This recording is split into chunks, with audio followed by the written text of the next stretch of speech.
स्वागत है आप सभी का हमारे चैनल दिव्य दृष्टि में।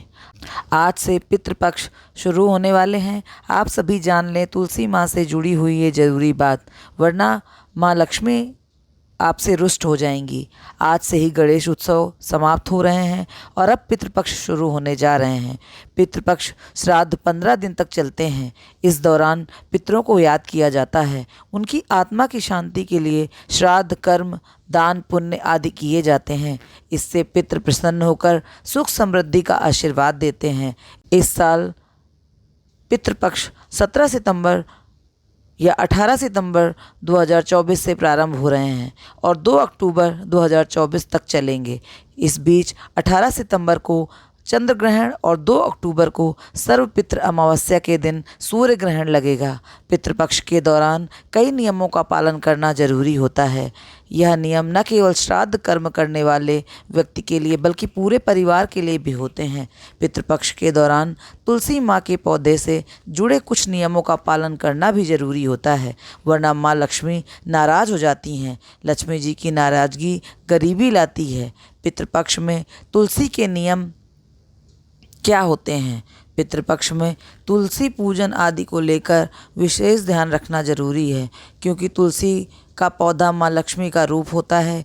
यह घर में सकारात्मकता और समृद्धि लाता है। श्राद्ध पर्व के दौरान तुलसी की पूजा रोजाना नियमानुसार करें, इससे पितृ प्रसन्न होते हैं। लेकिन ध्यान रहे कि तुलसी की पूजा घर का ही सदस्य करे, जो श्राद्ध तर्पण नहीं कर रहा है। तुलसी पूजा करने वालों को श्राद्ध से जुड़ा कोई कार्य नहीं करना चाहिए। पितृपक्ष में तुलसी के पौधे को स्पर्श नहीं करना चाहिए, लिहाजा पितृपक्ष के दौरान तुलसी को छूने से भी बचें। पितृपक्ष के दौरान तुलसी की पत्तियां भी नहीं तोड़ें, इससे पितृ नाराज हो जाते हैं, उनकी आत्मा को कष्ट होता है। हालांकि तुलसी की माला धारण कर सकते हैं, लेकिन ध्यान रहे कि तुलसी की माला धारण करने के अन्य नियमों का पालन करते रहें। वहीं पितृपक्ष में तुलसी पूजा नहीं करने से पितरों को भी दुख पहुंचता है। इस अवधि के दौरान तुलसी पूजा करने वालों को श्राद्ध और तर्पण से जुड़ा कार्य नहीं करना चाहिए। पितृपक्ष में तुलसी की माला पहनना, तुलसी के पत्ते दान करना और पौधे की देखभाल करने से भी लाभ होता है। हिंदू धर्म में ग्रंथों में तुलसी के पौधे को बेहद ही पवित्र माना गया है और कहा जाता है कि इसके पौधे में धन की देवी माँ लक्ष्मी जी का वास होता है। तुलसी को विष्णु प्रिया और हरि प्रिया भी कहा जाता है। लोग पितृ दोष और अन्य दोषों के निवारण के लिए तरह तरह के उपाय करते हैं। मान्यता के अनुसार पितृपक्ष में तुलसी की पूजा करने से कई प्रकार के दोषों का निवारण होता है। पितृपक्ष में पितरों को याद करने से उनकी शांति की प्रार्थना की जाती है। हिंदू धर्म में तुलसी के पौधे की काफ़ी अहमियत होती है। तुलसी के पौधे को माँ लक्ष्मी का प्रतीक माना जाता है और कहा जाता है कि भगवान विष्णु को तुलसी बेहद प्रिय है। तुलसी के पत्तों के बिना भगवान विष्णु की पूजा में प्रसाद नहीं चढ़ाया जाता है। मान्यता है कि तुलसी पर जल अर्पित करना बेहद शुभ होता है और इससे घर में सकारात्मकता आती है। वैसे क्या आप जानते हैं कि तुलसी पर जल चढ़ाते हुए एक मंत्र भी पढ़ना होता है, जिससे घर धन धान्य से भर जाएगा।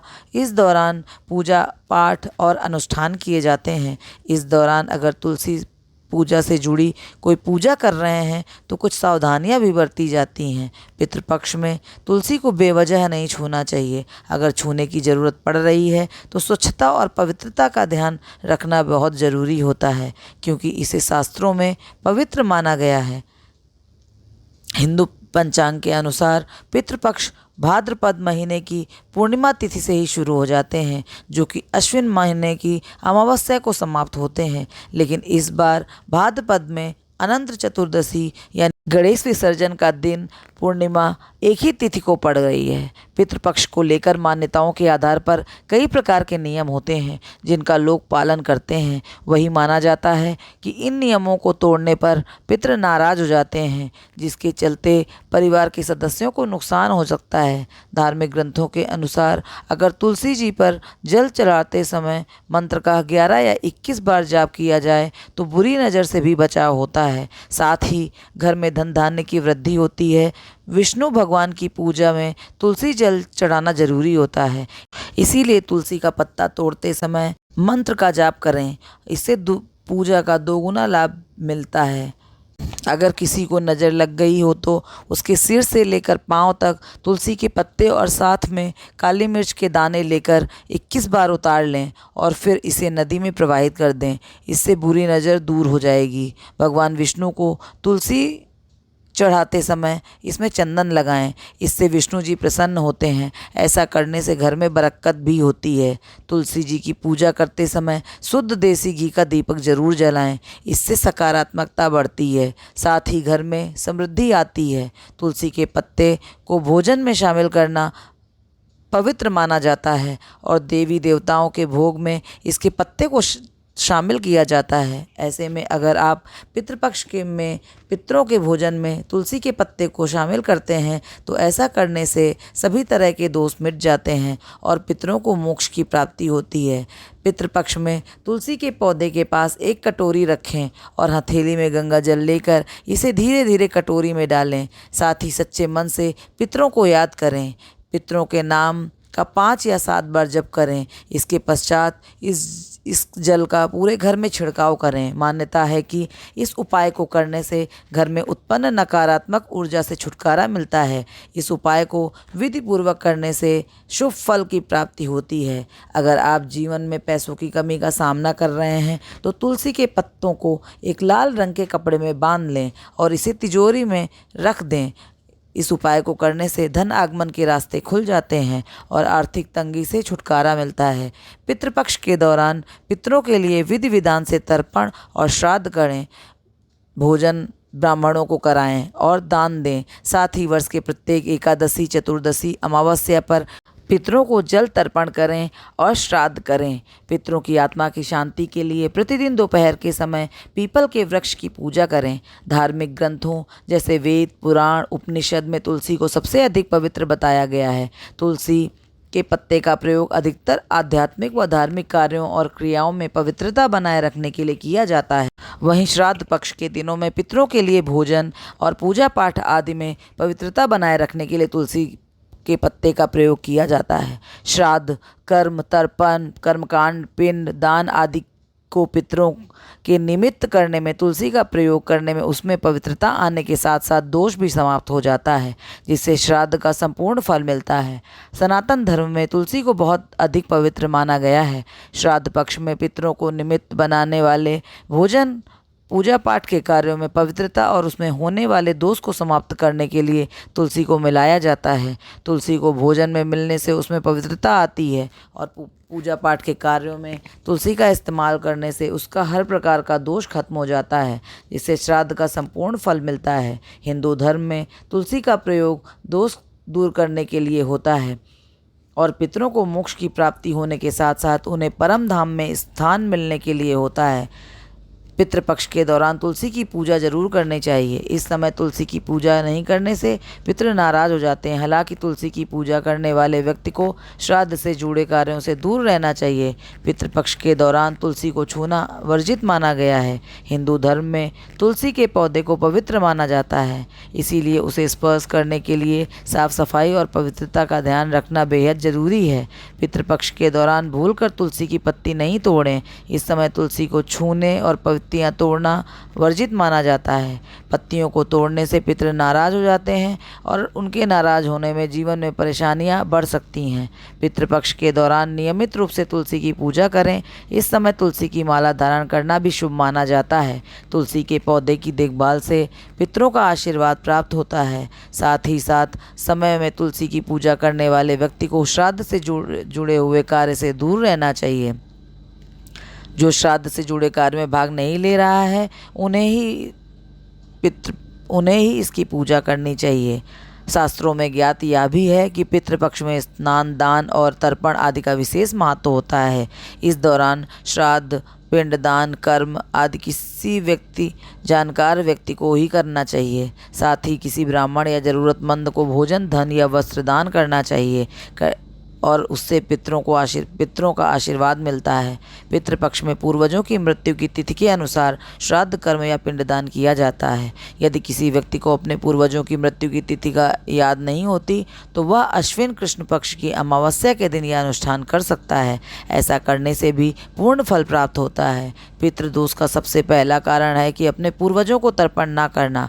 आत्मा अमर है, वह मरने के बाद भी जीवित रहती है। उनकी शांति के लिए उनकी पुण्यतिथि पर या श्राद्ध के समय उन्हें तर्पण दिया जाता है।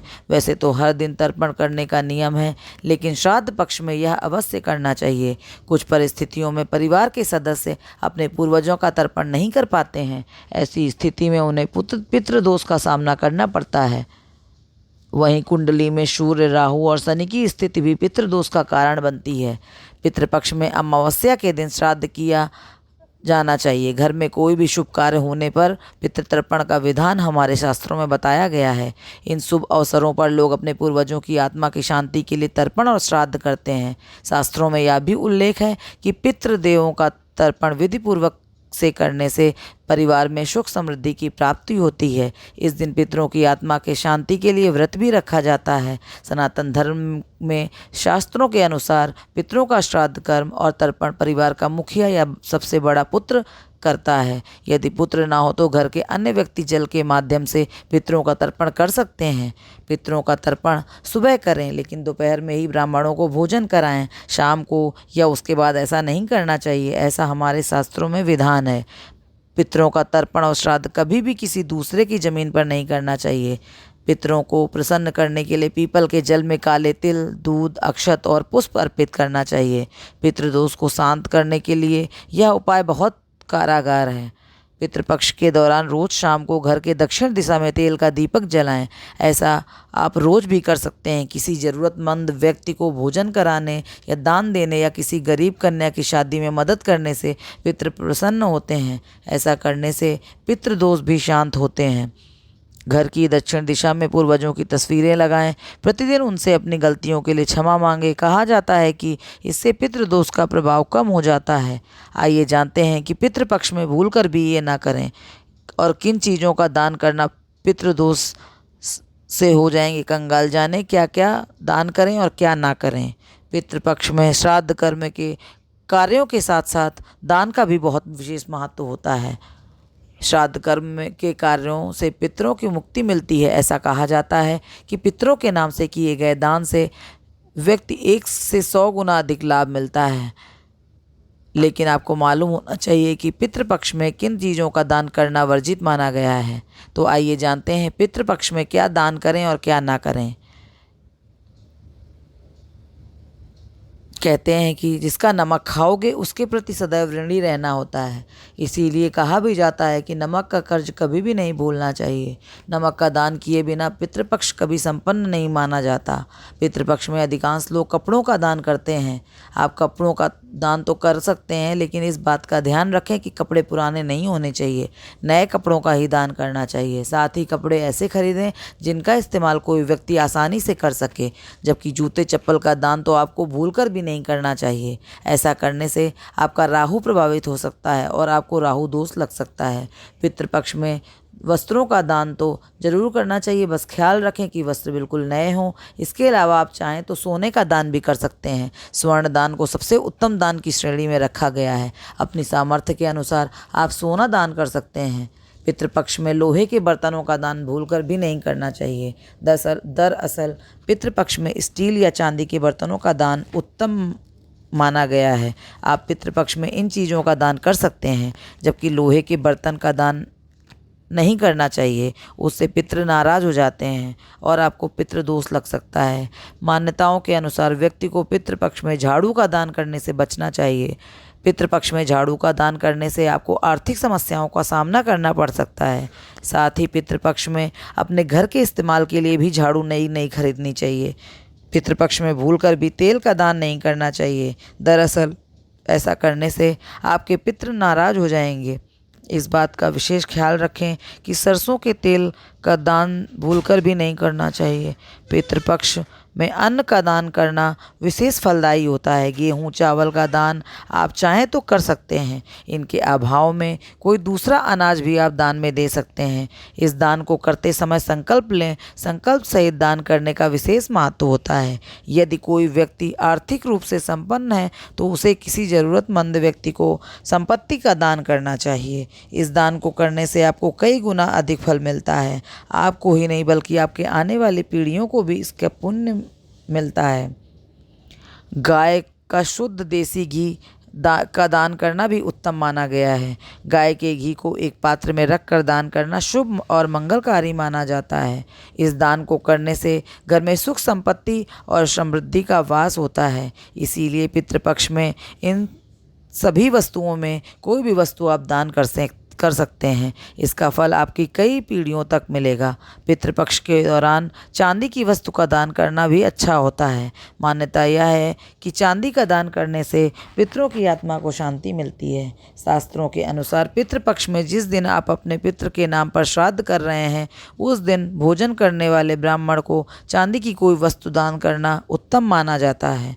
पितृपक्ष में काले तिल का दान भी करना जरूरी होता है। हिंदू धर्म ग्रंथ के अनुसार अगर परिजन श्राद्ध में ब्राह्मण या गरीब भोजन कराने में असमर्थ हैं तो उन्हें पूर्वजों का ध्यान करते हुए एक मुट्ठी काला तिल दान कर दें। इससे पितृ प्रसन्न हो जाते हैं और आशीर्वाद देते हैं। पितृपक्ष में अन्न का दान करना जरूरी भी माना गया है। मान्यता यह भी है कि इससे पितरों को तृप्ति मिलती है। पितृपक्ष में अगर आप अन्नदान करना चाहते हैं तो गेहूं और चावल का दान भी सर्वश्रेष्ठ होता है। अन्न का दान महादान माना गया है। पितरों को का आशीर्वाद मिलता है। सभी मनोकामनाएं पूरी होती हैं। श्राद्ध पक्ष के दौरान गुड़ का दान भी विशेष महत्व माना गया है। गुड़ का दान करने से पितरों को विशेष संतुष्टि मिलती है। इससे पितरों की आत्मा को शांति मिलती है। घर में भी सुख शांति बनी रहती है। वहीं गुड़ का संबंध सूर्य देव से भी है, इसीलिए सूर्य देव की कृपा भी मिलती है। आइए जानते हैं पितृपक्ष में भूल से भी ये गलती नहीं करना चाहिए। हमारा यह वीडियो पसंद आया हो नई तो चीज़ों की लाइक करें, खरीदारी शेयर पितृपक्ष करें में और नहीं कमेंट करें। करें। जमीन, अगर आपने मकान, हमारे चैनल को दुकान, सब्सक्राइब बर्तन, नहीं किया है, आभूषण, तो सब्सक्राइब भी गाड़ी कर आदि लें। भूल से भी नहीं धन्यवाद। खरीदना चाहिए। कहते हैं कि पितृपक्ष में इन्हें खरीदने से ये चीज़ें शुभ प्रभाव नहीं देती हैं। मान्यता यह है कि ऐसा पितृदोष के बढ़ जाने से होता है। श्राद्ध में नए कपड़े और फर्नीचर भी नहीं खरीदने चाहिए।